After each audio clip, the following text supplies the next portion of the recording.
अस्सलाम वालेकुम। हकीम मियाँ मोहम्मद हसन आपकी खिदमत में हाज़िर है। ये नीले का तेल हम निकाल रहे हैं। कल का हमने शुरू किया था, आज कोई निकाला था, तकरीबन आधा किलो से ज़ायद निकला था। अच्छा, इसकी तरतीब नुस्खा भी मैंने शेयर किया हुआ है और इसकी तरतीब आपको वैसे समझा देता हूँ। एक तो इसके लिए शर्त ये है कि ये जो पतीला है, ये जो बर्तन है, देगचा है, ये तांबे का होना चाहिए।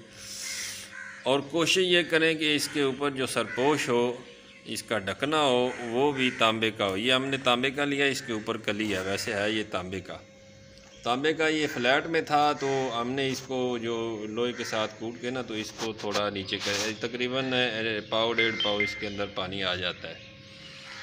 तो ये कोशिश करनी है, ये दो चीज़ें तांबे की होनी चाहिए। अगर ऊपर वाला सरपोश तांबे का ना मिले तो आप स्टील की कोई भी तगारी वगैरह या बर्तन वगैरह, कढ़ाई वगैरह रख सकते हैं।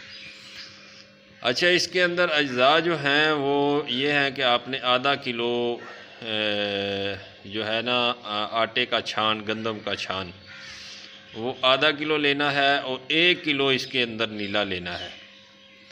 आधा किलो छान जो है वो आपने साइडों पे नीचे बिछाना है और एक मार्बल का पत्थर जो है, कोई भी पत्थर का टुकड़ा, वो आपने रखना है दरमियान में। ऊपर आपने स्टील का बर्तन कोई रख देना है, कोला स्टील का बर्तन रख के, तो साइडों पे आपने वो छान रखना है और उस छान के ऊपर आपने 1 किलो जो है वो आपने मोटा मोटा कूट के नीला थोथा आपने शामिल करना है।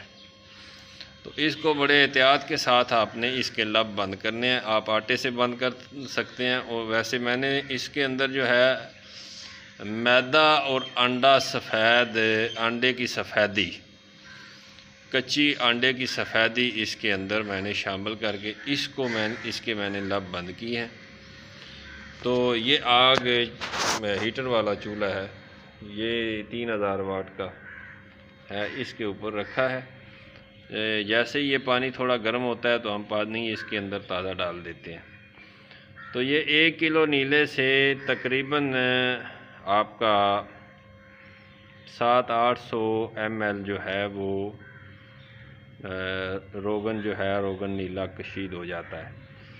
इसकी सबसे बड़ी खसियत ये है, गैंग्रीन के ज़ख़म हो, शुगर से के ज़ख़म जो बिगड़े हुए हों, ठीक ना होते हों, और पुराने से पुराने ज़ख़म जिन्हें डॉक्टर कह देते हैं कि ये अज़ा जो है, आपका बाजू, आपकी टांग, आपका जो भी ज़ख़म जिस जगह पे है वो काटना पड़ेगा, तो उसके लिए बड़ा ही बेहतरीन है। और चंद दिन के इस्तेमाल से, यानी कि 2 हफ़्ते 3 हफ़्ते मैक्सिमम इसका इस्तेमाल करें बैरूनी तौर पर, उसके ऊपर लगाएं तो ये ज़ख़म को खुश्क कर देता है। बहुत पुराना नुस्खा है, कुराबाए दीन में से बड़ा अच्छा तरतीब दिया गया नुस्खा है और बड़ा आज़मूदा नुस्खा है।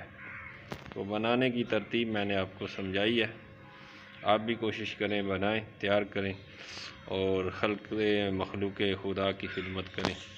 फ़ी अमानिल्लाह।